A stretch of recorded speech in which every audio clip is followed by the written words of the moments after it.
તો નરેન્દ્રભાઈ મોદી સાહેબ એવું બોલ્યા છે કે તમે તેલ ઓછું વાપરો, સોના ચાંદીનો ખરીદવી મત કરો, પેટ્રોલ ડીઝલની બચત કરો. તો આવું બોલ્યા છે. તો ખરેખર બધા ભાઈઓ કેવો જવાબ આપ્યો છે મોદી સાહેબને, તો તમે ધ્યાનથી સાંભળજો, ત્યારે તમને ખબર પડશે કે કેવો જવાબ આપ્યો છે.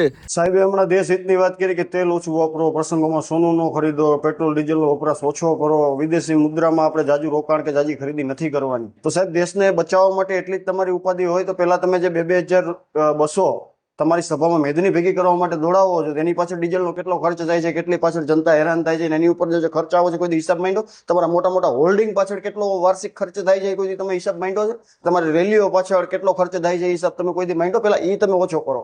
તમે વાત કરો છો કે પેલાની અંદર જયારે યુદ્ધ થતા હતા લોકો સોનું દાન કરી દેતા હતા દેશની અંદર. અત્યારે જરૂર નથી. અત્યારે તમે ખર્ચો ખાલી ઓછો કરો, રાંધણ ગેસનો ખર્ચો ઓછો કરો, ખાવાનું તેલનો ખર્ચો ઓછો કરો, પેટ્રોલ ડીઝલનો ખર્ચો ઓછો કરો. એ જે જમાનાની તમે વાત કરો ને, એ જમાનાની અંદર જયારે લાલ બહાદુર શાસ્ત્રી પ્રાઇમ મિનિસ્ટર હતા ને તમારી જગ્યાએ, દેશની અંદર જયારે ખાવાની કમી થઈ ગઈ હતી ત્યારે એને સંબોધન કરવું હતું દેશને કે ભાઈ એક ટાઈમ જમજો. એ પેલા એને એના રસોઈયાને બોલાવીને એમ કીધું હતું ભાઈ મારા માટે એક ટાઈમ જમવાનું ચાલુ કરાવજો, કારણ કે હું દેશને કાલથી સંબોધન કરવાનું છે કે હવે એક ટાઈમ જમવાનું છે આપણે બધા. તો પેલા તમે સાહેબ ખર્ચો ઓછો કરો, વિદેશ યાત્રા પાછળ, હોલ્ડિંગ પાછળ, મેદની ભેગી કરવા પાછળ, તમારી રેલીઓ પાછળ, પછી તમે દેશના લોકોને સંબોધન કરજો. મોદી સાહેબે કીધું 12 મહિના સુધી સોનું ખરીદતા નહીં. હવે એ સાહેબને કોણ સમજાવે કે પહેલાં લોકડાઉન, નોટબંધી, આ પેટ્રોલનો ભાવ વધારો, જીએસટી, અને છેલ્લે આ ગેસના બાટલાનો ભાવ વધારો. તમે અમારી જોડે કશું વધવા જ નહીં દીધું, સોનું ક્યાંથી ખરીદવાના? અને હવે તો 10 રૂપિયાની ઝાલમુડી ખાઈને દાડા કાઢવાના આવી ગયા, બોલો. પણ વોટ તો મોદી સાહેબ તમને જ આલીશો. લાલ બહાદુર શાસ્ત્રીજીએ કીધું હતું કે એક સમયનું ખાવાનું છોડી દો, અને દેશવાસીઓએ એ વસ્તુ કરી હતી, છોડીએ દીધું હતું. આજના પીએમ કહી રહી સોનું ના ખરીદશો, વર્ક ફ્રોમ હોમ કરો, ગાડીઓ ના ચલાવશો. પણ સવાલ એ વાતનો હોય કે આની શરૂઆત કરશે કોણ? શાસ્ત્રીજીની વાત દરેક દેશવાસીઓએ માની લીધી હતી ને દિલ ઉપર લઈ લીધી હતી. કેમ કે જ્યારે દુકાળ પડ્યો ને ત્યારે શાસ્ત્રીજીએ પહેલા શરૂઆત પોતાના પરિવારથી કરી હતી.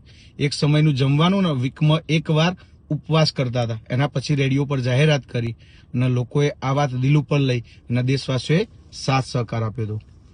માનું છું કે દેશ તકલીફમાં હોય ને તો ખરેખર બધાએ સાથ સહકાર આપવો જોઈએ, ન ત્યાગ કરવો જ જોઈએ. પણ વાત એટલા આવે કે ત્યાગ દર વખત સામાન્ય જનતા અને પ્રજા જ કેમ કરે, નેતાઓ કેમ નહીં? આજે નેતાઓની જોવા તમે વીઆઈપી કલ્ચર, એક ગાડીની જરૂર હોય ત્યાં પાછળ 70 ગાડીઓ દોડતી હોય, મોટી મોટી સભાઓ થતી હોય, એની પાછળ ઘણો કરોડોનો ખર્ચો થતો હોય. આજે આપણા પીએમ સાહેબ પણ ક્યાંય જતા હોય ને તો એની પાછળ લાખો કરોડોના ખર્ચો થતા હોય. ખાલી એક સભા પાછળ અંદાજિત ગણીએ તો 15 થી 20 કરોડનો ખર્ચો થતો છે. એવી 20 સભાઓ ના કરીને જે પૈસો બચે ને એ કદાચ દેશવાસીઓ જે રાત્રે ભૂખ્યા સૂતા હોય, એક સમયનું જમવાનું નહીં મળતું, એમના માટે પાછળ ખર્ચે ને તો એ દેશ ભૂખ્યો ના રહે. દેશ માટે ત્યાગ કરવો એ કઈ નાની વાત નહીં, અને દરેક દેશવાસીઓએ કરવી જ જોઈએ.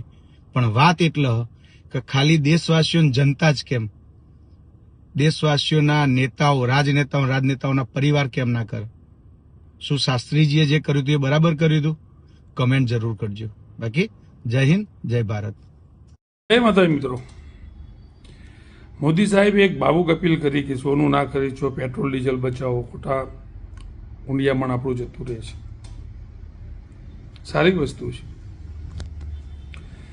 પરંતુ કોઈ પણ કામની શરૂઆત પોતાનાથી કરવી જોઈએ. સૌથી પહેલા તો તમે સરકારી ઉત્સવો બંધ કરો, એમાં લાખો લીટર પેટ્રોલ તમે વાપરો છો. તમારી રેલી, રેલા, સભાઓ, મિટિંગો, આની અંદર પણ લાખો લીટર પેટ્રોલ વપરાય છે. તમારા સરકારી બાબુઓને જે પર્સનલ ગાડીઓ આપવામાં આવી છે, બધી સરકારે જમા કરીને પાર્કિંગમાં મૂકી દેવી જોઈએ અને એમને કહેવું જોઈએ કે ભાઈ પબ્લિક ટ્રાન્સપોર્ટેશન યુઝ કરો. તમારા પોતાના ખર્ચાઓમાં સૌથી પહેલા તો કાપ મૂકવો. તમે એક સભા કરો એટલે તમારા લાખો વાહનો ત્યાં આવે છે, 2 વ્હીલર, 4 વ્હીલર, બસો, પ્રાઇવેટ સાધનો. તો એ પણ તમારા સભામાં આવવા માટે જે પેટ્રોલ વપરાય છે એને બચાવવાની કોશિશ કરો. તમારા પ્રોગ્રામો કદાચ કરો તો સાદગીથી કરો. સમાજ સેવા કરવા માટે નીકળેલા સાંસદો અને ધારાસભ્યો એમના પેન્શન, એમના ભથ્થા, એમના પગાર 2-5 વર્ષ માટે બંધ કરી નાખો.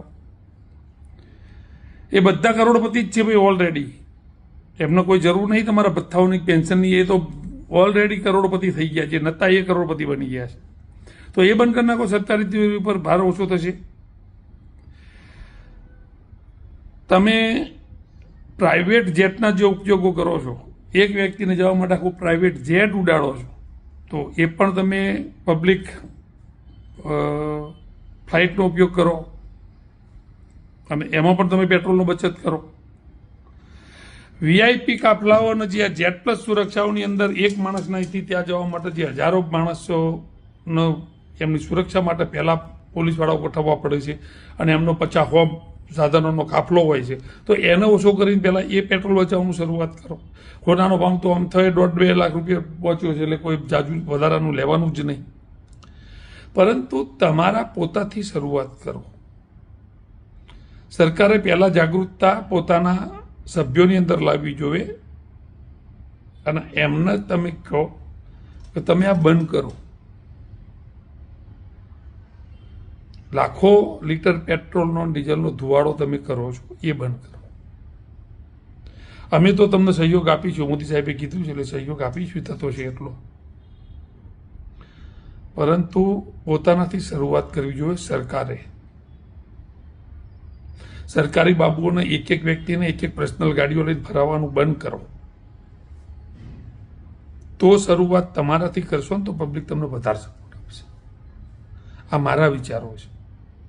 ગમે ના ગમે એ તમારી મરજી છે. જય માતાજી, જય ભવાની. નમસ્કાર મિત્રો. ભારતના વડાપ્રધાન શ્રી નરેન્દ્ર મોદીની એક રાષ્ટ્રજોગ અપીલ સામે આવી છે. હવે પોલિટિકલ પંડિતો અને પત્રકારો માથું ખંજવાળી રહ્યા છે કે આ ભાઈ એક જનરલ અપીલ એમણે કરી છે જે ગ્લોબલ સિનારીઓ છે એને જોઈને એક જેનેરિક અપીલ કરી છે કે પછી કંઈક સ્પેસિફિક કંઈ મોટું થવા જઈ રહ્યું છે. અપીલમાં એવું છે કે એમણે ભારતના જે નાગરિકો છે એને પ્રાર્થના કરી છે કે ભાઈ પેટ્રોલ અને ડીઝલ અને ગેસની જરૂરિયાત થોડી ઓછી કરો. જ્યાં જરૂર હોય ત્યાં બચત થાય એવું હોય તો શક્ય હોય તો બચત કરો. પછી દેશ હિતમાં 1 વર્ષ સુધી સોનું ખરીદશો નહીં. પછી મેટ્રો જેવી જાહેર પરિવહનની સુવિધા જ્યાં અવેલેબલ હોય ત્યાં તેનો જ ઉપયોગ કરો. શક્ય હોય ત્યાં સુધી રેલવે થકી માલના વહનનો આગ્રહ રાખો. પછી કોરોના કાળની જેમ વર્ક ફ્રોમ હોમની સુવિધા અપનાવો. પછી જો ખાનગી વાહન જરૂરી હોય તો વધુ લોકોને સાથે લઈને એટલે કાર પુલિંગ કરીને મુસાફરી કરો. એટલે અવોઇડ કે સિંગલ તમે ટ્રાવેલ કરવાનું કારમાં અવોઇડ કરો. પછી 1 વર્ષ સુધી વિદેશ ફરવા જવા કે ત્યાં લગ્નોમાં જવાનું ટાળો, તેના બદલે દેશમાં જ પ્રવાસન કરો. ભોજનમાં પણ તેલનો ઉપયોગ ઓછો કરો. ઇલેક્ટ્રિક વાહનોનો ઉપયોગ વધારે કરો. ખેતરમાં કેમિકલનો ઉપયોગ ઘટાડો અને સૂર્ય ઉર્જાનો વપરાશ વધારો. સ્વદેશી વસ્તુઓ ખરીદવા પર ભાર મૂકો અને દુનિયાભરમાં યુદ્ધની વિકટ સ્થિતિ વિદેશ મુદ્રા ભંડાર બચાવવો આપણા માટે અત્યારે જરૂરી છે. તો આ એક એમણે રાષ્ટ્રને અપીલ કરેલી છે. તો તમે શું વિચારો છો કે આ એક જેનેરિક અપીલ છે કે પછી કંઈક મોટું થવા જઈ રહ્યું છે? આપ શું વિચારો છો? આ કોમેન્ટ કરીને મને જણાવશો. જી, થેન્ક યુ સો મચ.